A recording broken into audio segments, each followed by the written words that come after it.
ያው መጽሐፍ ቅዱስ ስንል ብዙ ጊዜ ወደ አእምሯችን የሚመታው አንድ ወጥ ለሁሉም ተመሳሳይ የሆነ መጽሐፍ ነው። ግን እውነታው እንደዛ ነው ወይ? እስኪ ዛሬ ይህንን ጉዳይ እንፈትሸው። ምክንያቱም እኮ በተለያዩ የክርስትና እምነቶች ስር መጽሐፍ ቅዱስ የሚለው ቃል የተለያየ የመጽሐፍት ስብስብን ነው የሚያመለክተው። በጣም የሚገርም ነው። እንግዲህ በጣም መሰረታዊ በሆነ ጥያቄ እንጀምር። በመጽሐፍ ቅዱስ ውስጥ ስንት መጽሐፍት አሉ?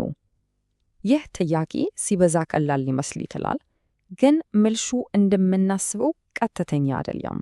እስኪ እንመልከት። በዋና ዋናዎቹ የክርስትና እምነቶች መካከል እንኳን ግልጽ የሆነ የቁጥር ልዩነት አለ። ለምሳሌ ፕሮቴስታንቶች 66 መጻሕፍትን ሲቀበሉ፣ ካቶሊኮች 73 አላቸው። የምስራቅ ኦርቶዶክስ አብያተ ክርስቲያናት ደግሞ በአጠቃላይ ወደ 76 የሚጠጉ መጻሕፍት አላቸው። ይሄ በራሱ የሚያሳየው ነገር ቢኖር የመጻሕፍት ብዛት ወጥ ያልሆነ ነው። ግን ቆይ፣ ከሁሉም የሚለየውና የሚያስገርመው የኢትዮጵያ ኦርቶዶክስ ተዋሕዶ ቤተ ክርስቲያን ቀኖና ነው። ሙሉ 81 81 መጻሕፍት። ይሄ ማለት በክርስትናው ዓለም ካሉት ሁሉ ትልቁ የመጻሕፍት ስብስብ ነው ማለት ነው። እና ጥያቄው እንዴት የሚለው ነው። እንዴት ወደዚህ ቁጥር ተደረሰ? በውስጡስ ያሉት ልዩ መጻሕፍት የትኞቹ ናቸው? በቃ አብረን እንዝለቅበት። እሺ፣ አሁን ከቁጥሩ ትንሽ ወጣ ብለን ይዘቱን እንይ። የኢትዮጵያ ኦርቶዶክስ ተዋሕዶ ቤተ ክርስቲያን መጽሐፍ ቅዱስን ከሌሎቹ ሁሉ ልዩ የሚያደርጉት መጽሐፍት የትኞቹ ናቸው? በብሉይ ኪዳን ውስጥ በሌሎች ዋና ዋና ቀኖናዎች ውስጥ የማናገኛቸው መጽሐፍት አሉ። ለምሳሌ መጽሐፈ ሄኖክ እና መጽሐፈ ኩፋሌ በጣም ከሚታወቁት መካከል ናቸው። ከዛ በተጨማሪ ደግሞ 3 የመቃብያን መጽሐፍት አሉ።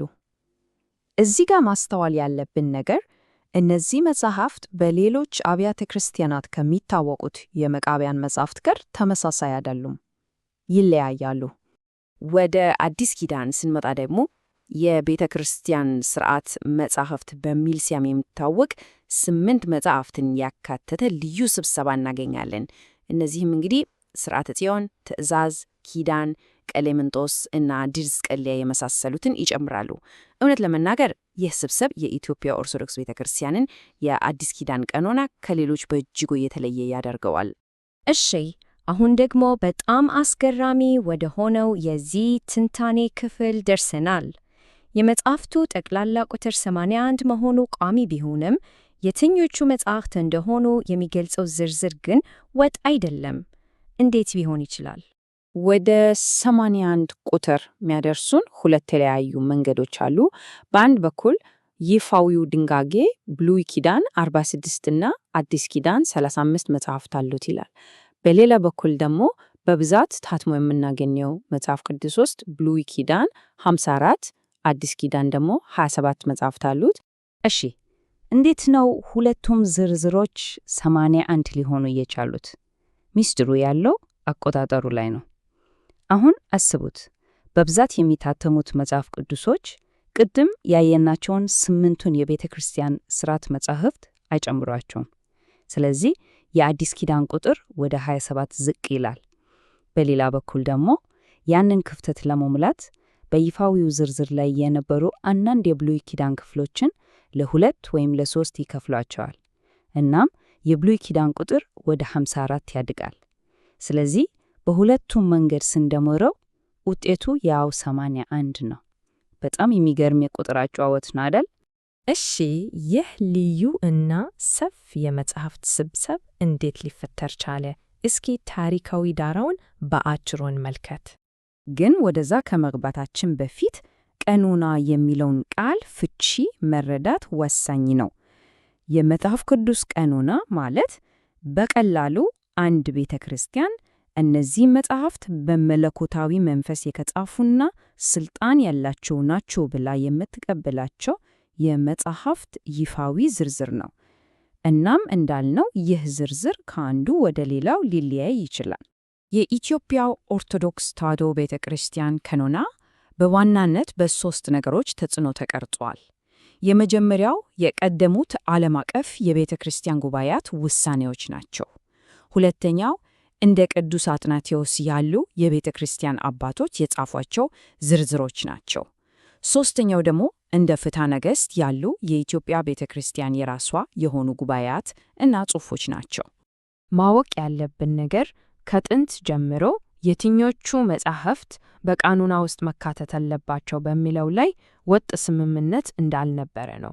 ለምሳሌ ይህ ሰንጠረዥ እንደሚያሳየው 85ቱ የሐዋርያት ቃኖናት የዮሐንስ ራእይንና የቀሌምንጦስን መጻሕፍት ሲቀበሉ፣ የሎዶቅያ ጉባኤ ግን ሁለቱንም አልተቀበላቸውም። ይህ የሚያሳየው ውይይቱና ልዩነቱ የቆየ መሆኑን ነው። ምናልባትም ከሁሉም ወሳኙ ታሪካዊ ክስተት በስድስት እራት በዓመት የተደረገ የትሩሎ ጉባኤ ነው። ይህ ጉባኤ በጣም የሚገርም ውሳኔ ያሳለፈ፣ እርስ በርሳቸው የሚጋጩ የተለያዩ የቀኖና ዝርዝሮችን በሙሉ አጸደቀ። ይህ ድርጊት ለወደፊቱ ተለያዩ አብያተ ክርስቲያናት ተለያዩ ቀኖናዎች እንዲኖራቸው ትልቅ በር ከፍቷል። የቀኖና ምስረታ ሂደት ቀጥተኛ ሳይሆን ውስብስብ እንደነበረም ያረጋግጣል። እንግዲህ ይህ ሁሉ መረጃ ምን ያስገነዝበናል? የኢትዮጵያ ኦርቶዶክስ ተዋሕዶ ቤተ ክርስቲያን ሰፊ ቀኖና ስለ ቀኖና አፈጣጠር ምን ሊያስተምረን ይችላል? ይህ ከምንጩ የተወሰደ ጥቅስ የኢትዮጵያ ኦርቶዶክስ ቤተ ክርስቲያን አካሄድ ምን እንደሚመስል በጥሩ ሁኔታ ይገልጻል። መጽሐፍትን የመቀበል ዘዴው ከማግለል ይልቅ በጣም አካታች እንደነበረ ነው። የተለያዩ ታሪካዊ ምንጮችን የማካተት ዝንባሌ በግልጽ ይታይበታል።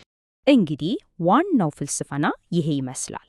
አንድ የጥንት ጉባኤ ወይም ተጽዕኖ ፈጣሪ አባት አንድን መጽሐፍ ከተቀበሉ የኢትዮጵያ ቤተ ክርስቲያንም ልትቀበለው ትችላለች። ከዚህም በላይ እንደ ሄኖክ እና ኩፋሌ ያሉ ለራሷ ትውፊት ልዩ የሆኑ መጽሐፍትንም አካታለች። የዚህ ሁሉ ውጤት ደግሞ በክርስትናው ዓለም እጅግ ሰፊው የመጽሐፍት ስብስቡን እንዲፈጠር አድርጓል። ከሁሉም በላይ መያዝ ያለብን ነጥብ ይህ የጥንት ታሪክ ብቻ አይደለም፣ ይልቁንም ሕያው የሆነና በየጊዜው በተለያየ መንገድ ግንዛቤ የሚወሰድበት ትውፊት ነው። ስለዚህ የቀኖና ጥያቄ ሙሉ በሙሉ ተዘግቷል ብሎ መደምደም አይቻልም። እናም ይሄንን ትንታኔ በአንድ ጥያቄ ለቋጨው። አንድ ቅዱስ መጽሐፍ ማይለወጥ አንድ ጊዜ ተወስኖ የተዘጋ ድርሳን ሳይሆን ለዘመናት የቀጠለ ክፍት ውይይት ቢሆንስ? ስለ ቅዱሳት መጽሐፍት ያለንን አጠቃላይ አስተሳሰብ እንደገና እንድናጤን የሚጋብዝ ጥያቄ ነው።